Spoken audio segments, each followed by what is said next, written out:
Mikey and Congressman Villafuerte. In December 2008, at the Malacanang members of Palace, the House President Gloria Macapagal Arroyo signed the first and most comprehensive energy law in Southeast Asia. Supported this first and most comprehensive energy law in Southeast Asia.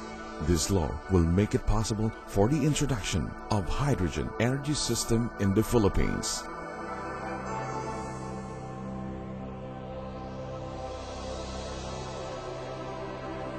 As an energy system, hydrogen could eliminate urban air pollution, oil spills, acid rain, landfills, and produce enormous quantities of pure, fresh water in the process.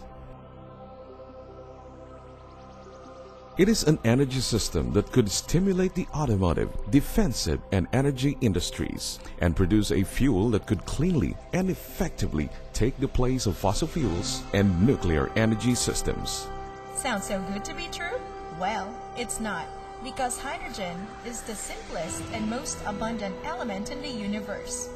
It's essentially clean burning when you use it as a fuel and will never run out. It's inexhaustible. Hydrogen as a fuel is nothing new. It was first used by Rudolf Ahlen, a German engineer in the 1930s who converted trucks and buses to run on hydrogen.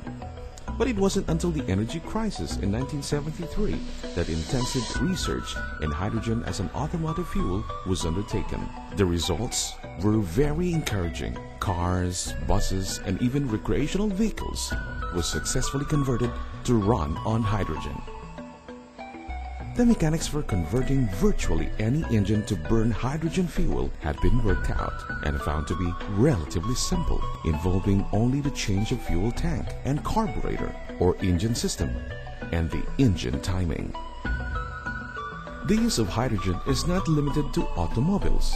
Both Boeing and Lockheed Aircraft Corporation have conducted extensive research on the hydrogen-powered engine aircraft and have determined that such aircraft will be much safer and up to 40% more efficient than conventional fueled aircraft.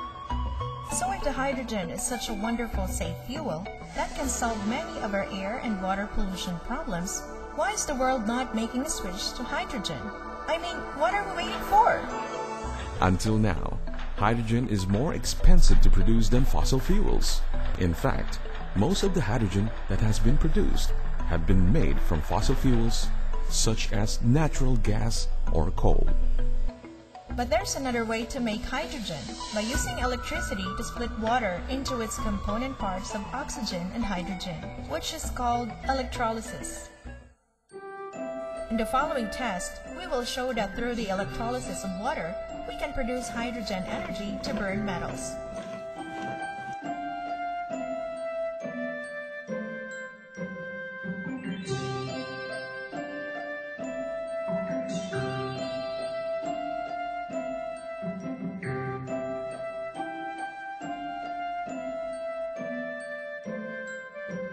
It's clearly shown that the source of the fuel to burn metals came from normal drinking water.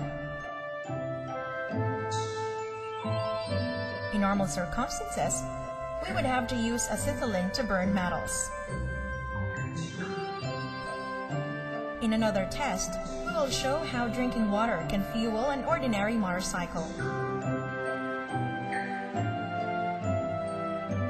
We remove the carburetor system of the motorcycle.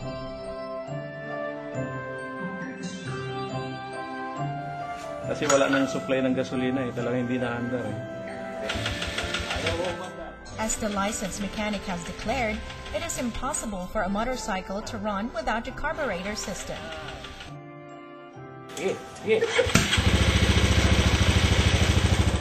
But with hydrogen fuel directly injected into the carburetor, we were able to start the motorcycle. A solid proof that normal drinking water can power any motorized engine. Bali ngayon lang ako nakakita ng napandar ng motor na walang carburetor. Akala ko imposible. But hydrogen's awesome potential does not stop here. Hydrogen can power generators to produce electricity. It can power motorized bangkas or luxury ships. It can power virtually any engine that runs on fossil fuel. Now, many people fear that hydrogen is unsafe. In fact, it is much safer than gasoline or oil. The Hindenburg disaster is often cited as an example of the risk involved with hydrogen. But in this worst-case accident, 2/3 of the passengers and crew walked away from the accident unharmed. Of the 35 people who died in the accident, 2 died from the burns involving the diesel fuel and other burning materials. But the other 32 people died because they jumped out of the airship, and they died from the fall. What the Hindenburg really shows us is not how dangerous hydrogen is, but how safe it really is. We will eliminate the whole concept of energy crisis. And in the case of the Philippines, we will be able to save billions of pesos that we now spend to import foreign energy. But most important, this kind of an energy transition will fundamentally resolve many of the most serious global environmental problems that are related to urban air pollution, oil spills, acid rain, or stratosphere ozone depletion. Not only we can put an end to these problems, but in time, we will be able to reverse the damage we have done. So now, with our Renewable Energy Act, we can move aggressively to develop these resources.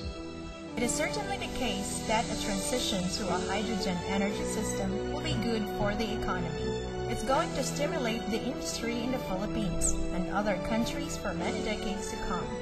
The bottom line is, the transition to hydrogen energy system will save our planet and our future.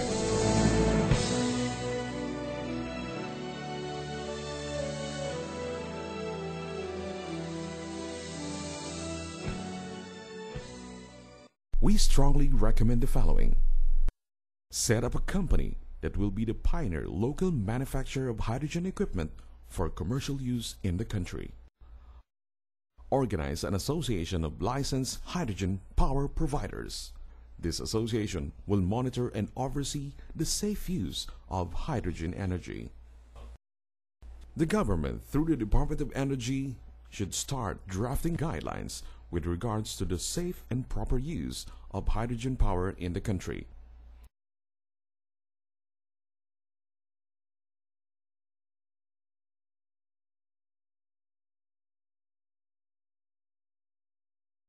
O registration na magaganap, hindi